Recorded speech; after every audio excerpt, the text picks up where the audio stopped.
Salut les petits loups, aujourd'hui on va parler de cette nouvelle réforme orthographique qui est complètement surréaliste et on va découvrir un petit peu que tout ce que vous regardez sur internet, de temps en temps c'est faux. Alors faites attention un petit peu à tout ce qu'on peut voir et je vais vous expliquer un petit peu ce qu'est cette réforme, sachant qu'elle ne date pas d'aujourd'hui. On va voir ça tout de suite.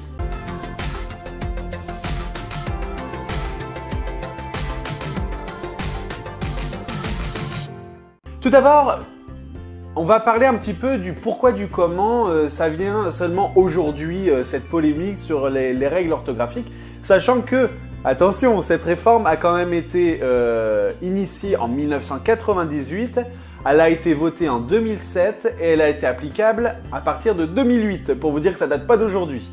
Pourquoi aujourd'hui, maintenant en 2016, on dit « Oh là là, attention, à la rentrée, tout va changer ». Et c'est vrai et c'est faux en même temps. Alors, on va remettre un petit peu les choses au clair, on va remettre les choses à plat. Donc d'abord, d'où ça a commencé un petit peu cette polémique? Alors j'ai un petit peu mené mon enquête, j'ai ma petite tablette avec toutes mes données.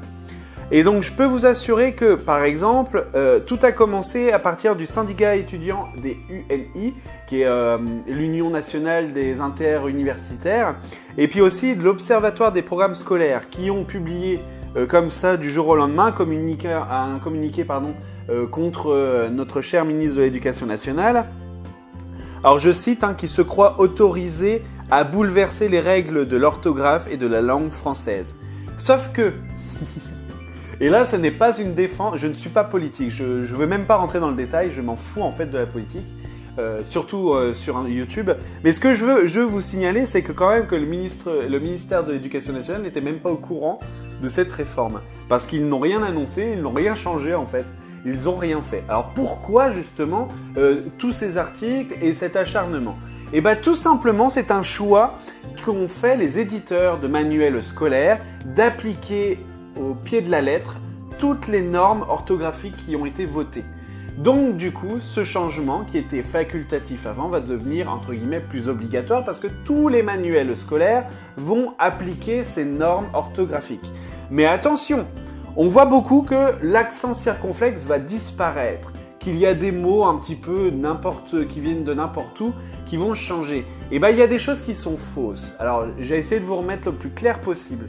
Je n'ai pas en tête la liste de tous les mots qui vont changer parce que j'ai pas autre chose à faire que de vous citer tous les mots qui sont vrais ou qui sont faux. Mais ce que je veux vous signaler quand même que cette réforme date de 2008, qui était appliquée à quelques manuels scolaires, sauf qu'à l'heure d'aujourd'hui, tous les manuels vont l'appliquer.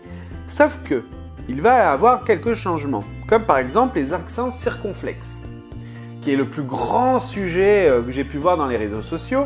Alors, il y a juste en fait que sur les i et sur les u que ça va devenir facultatif, sauf exception. Et nous y reviendrons juste après. Par contre, sur les a et sur les o, ça va continuer à être pareil, il va y avoir aucun changement. Bien évidemment, au passé simple, à l'imparfait du subjonctif, au plus que parfait du subjonctif, ça va continuer. Et il y a aussi des exceptions. Et là, je veux vraiment vous pointer du doigt un petit peu les mèmes qui circulent un petit peu sur Internet, comme par exemple j'aimerais me taper un jeune ou j'aimerais me taper un jeune ou un truc comme ça. Voilà l'importance du chapeau circonflexe. Et en fait, ces mèmes sont complètement faux parce que cette application ne sera pas faite sur ces mots. Alors par exemple, sur du, jeune et mûr et sûr, ça ne sera pas applicable parce que bien évidemment, on se doute qu'il y a un double sens. Donc c'est normal que cette orthographe ne change pas. Donc l'accent circonflexe ne va pas disparaître en soi. Il va juste avoir des changements sur des mots un peu plus en cohérence avec certaines racines de la même racine des mots. Par exemple, on va prendre chariot. Nous l'écrivons normalement avec un R. Sauf qu'il va être transformé en 2 R pour coller avec un autre mot de la même racine qui est charrette. Donc ce genre de mots, ce changement, je les trouve beaucoup plus cohérents et beaucoup plus simples pour l'apprentissage pour les enfants. Encore une fois, je ne dis pas que l'orthographe de l'ancien temps est mauvais, parce que bien évidemment tout le monde a su les apprendre correctement, donc je ne vois pas pourquoi aujourd'hui les enfants ne pourraient pas apprendre les mêmes orthographes.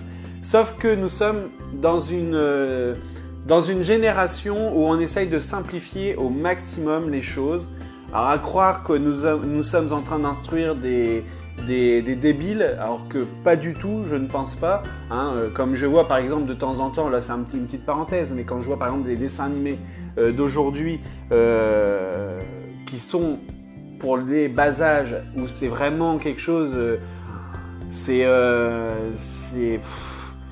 ils se font lobotomiser le cerveau, quoi. C'est un truc de dingue. Alors qu'avant, certes, il y avait des dessins animés aussi lobotomisants, sauf qu'il y avait quand même une certaine réflexion que maintenant il n'y a plus, je trouve. Après, c'est que mon avis, je peux me tromper. Et d'ailleurs, j'aimerais avoir ton avis en commentant la vidéo. Quoi qu'il arrive, arrêtez de paniquer sur ces changements. Bien évidemment que l'orthographe est simplifiée pour rentrer plus en cohérence, mais l'accent circonflexe ne va pas disparaître, la conjugaison ne va pas disparaître, la grammaire ne va pas disparaître. Il y a des mots qui vont un petit peu changer, comme nénuphar. C'est vrai que ça pique les yeux quand on le regarde, mais quand on voit pourquoi PH, donc voilà, donc faites attention un petit peu à ce que vous voyez, ce n'est pas totalement la vérité. Donc, la conclusion, c'est que les éditeurs de manuels ont foutu un petit peu la merde, les journalistes se sont enflammés, et puis maintenant, on va voir des articles de temps en temps qui vont revenir de véritables magazines qui vont dire « Ah bah non, en fait, l'accent circonflexe ne va pas disparaître. » Ah, la magie d'Internet, tu me surprendras toujours. À très bientôt. Ciao, ciao.